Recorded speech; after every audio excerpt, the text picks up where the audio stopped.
So I want to talk about healing from the mother wound. Now, a lot of people, both men and women, have a mother wound. And this is a wound that we have when we didn't get the nurturing. We didn't get the safety that we needed. And most of us did not get this. You might also have a father wound, but right now we're going to talk about the mother wound. And when you didn't get what you needed, most of us didn't, because our parents, they may have done the best they could, but they didn't know how to love themselves. And so they didn't know how to love you. They couldn't see you. They couldn't see who you were in your soul. And so they might have been very controlling. They might have been neglectful. They might have been abusive. They might have been narcissistic. They might have been sociopathic. You might have gotten deeply, deeply hurt by your mother. You might have been abandoned by her. But the truth is, most of us have a mother wound. And I certainly did, because my mother, as I've shared, my mother was an angry narcissist, and her touch felt horrible. It felt like she was sucking the life out of me. So I didn't get the nurturing from her, never felt loved by her, was always trying to love her, which she could never take in. So there was a big mother wound.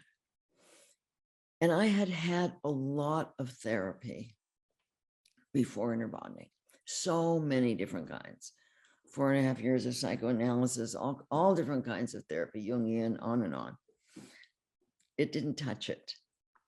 And it didn't touch it because none of the therapies helped me to learn to become the mother that my little girl always needed. And this is what ultimately heals the mother wound, is that when you practice inner bonding and you learn to be the loving, nurturing, present mother that we all needed when we were born, that we all needed as toddlers, and we needed until we were old enough to really learn to do that for ourselves, which I didn't learn to do because there was no role modeling for that. So we all needed that, and most of us just didn't get it. So all that therapy that I had never taught me that I needed to be that ideal mother.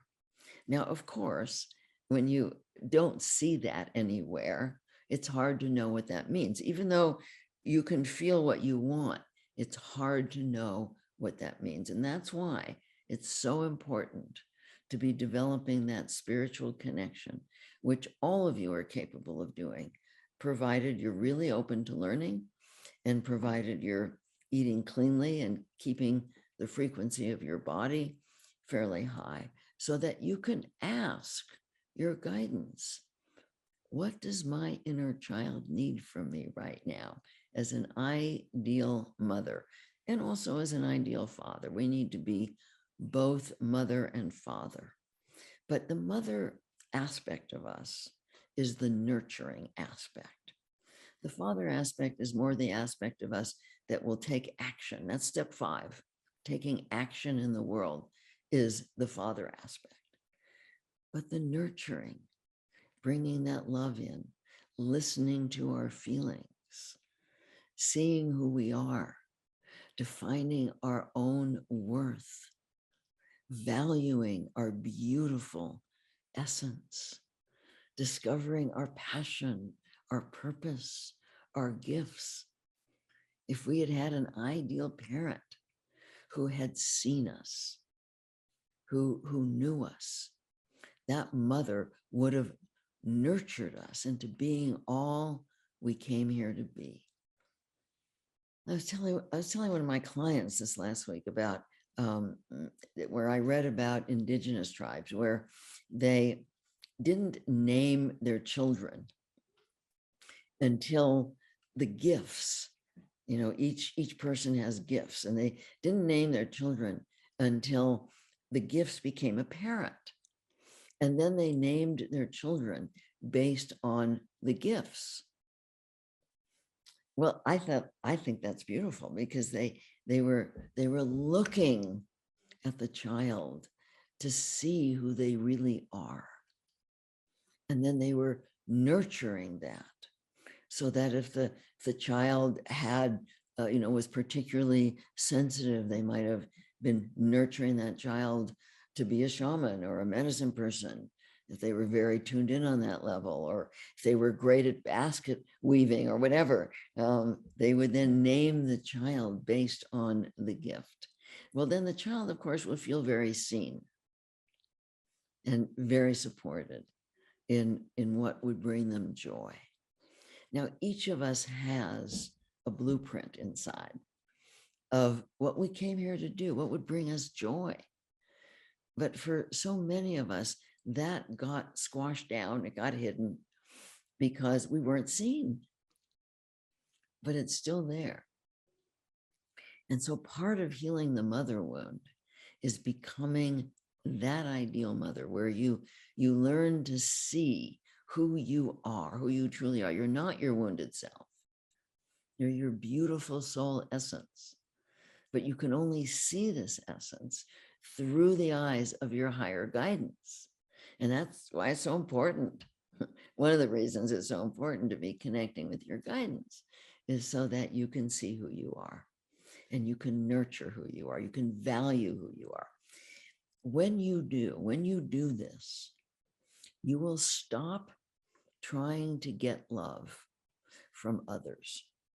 You will stop doing so many of the things that you're doing, like judging yourself, for example, to get yourself to do things right. It's very unloving to yourself, not at all nurturing, coming from the false belief that if you do everything right and you're perfect, then you can control other people, and then they'll love you, and then you'll be okay. But when you show up as the ideal mother, and you see who you are through the eyes of your guidance, and you start to see and value and cherish your true essence, something very powerful happens when you really see who you are and value who you are.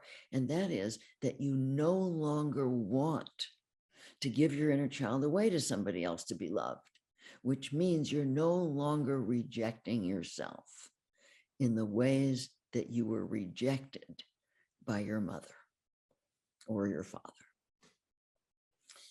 The mother wound is about being rejected for who you are. It's about being hurt, abused in various ways by the person who was supposed to love you and protect you and see you and support you and nurture you. This is what you need to learn to do for yourself. And I assure you that when you do, when you see yourself and you stop rejecting yourself, and you start to truly value and cherish who you are inside, that mother wound gets healed. And it's really amazing when this happens. And I feel fortunate that I was able to do this before my mother died. I mean, she was not an easy person to love, because she was so angry, so controlling, and so needy and pulling and rejecting.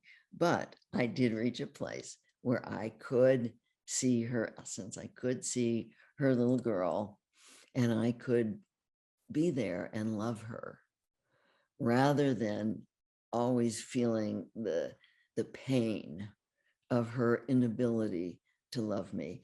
When I reached the point of truly loving and seeing my little girl, I realized that my mother was incapable.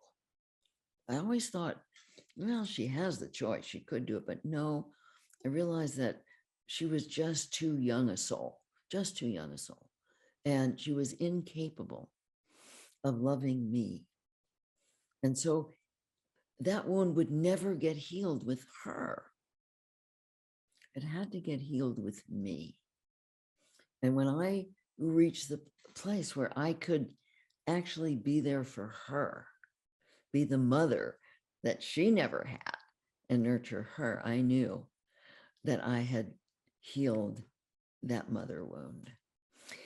Now, I also had help. It's so helpful if you have someone in your life who can be a loving mother. I was really fortunate. My best friend, co-creator of Inner Bonding, Dr. Erica Chopich, we discovered mothering with each other. We discovered that we could hold each other, and one of us could be like a little baby and be held and be rocked and be nurtured in the ways that neither of us got. And that was extremely healing. It was interesting because one of the things I've learned is that babies need that for the first 6 months of their life. They need to be held. And Indigenous people know this. They hold them all the time. They hold the babies until the babies are kind of ready to crawl off and start to be their own person. Well, when Erica and I started mothering each other, I wanted that for like 6 months, and then it was done. I didn't need it anymore. And I was able to do that for myself. So I also encourage people to get, if there's a motherly friend or a grandmotherly friend who can hold you in a way that you didn't get held when you were young. This can be extremely healing for the mother wound, but it has to be somebody who's got no agenda, who doesn't need anything back, no sexual energy whatsoever. And that's why it's sometimes hard to have it be a man. If it's a very loving man with no sexual energy, that can help also. But there can't be any sexual energy there. It has to be a pure spiritual, mothering, nurturing energy coming through. Some of us did have, my mother had some yucky energy, and so did my father. And that's just not loving. It's not nurturing. So it has to be a clean energy for it to help heal that mother wound. But the thing that's important to know is that you can heal it. You can heal it by learning to love yourself. You can heal it by reaching out. If you have somebody, it's not always easy to find somebody who is capable of offering just unconditional love and holding you like a baby. But if you have that in your life, it can be very, very healing. This week's episode is brought to you by the Inner Bonding Masterclass. When you join this membership, you'll be part of a compassionate and supportive community who understands what you're going through and who will help you throughout your healing journey.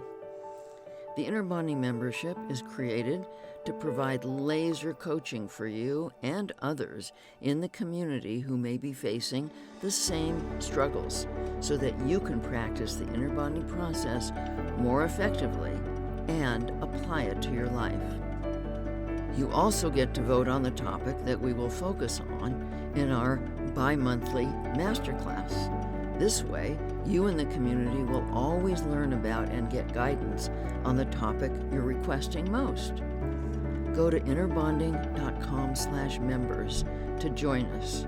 You can use the code BENEFIT to get a 10% discount on your registration at checkout. Again, go to innerbonding.com/members.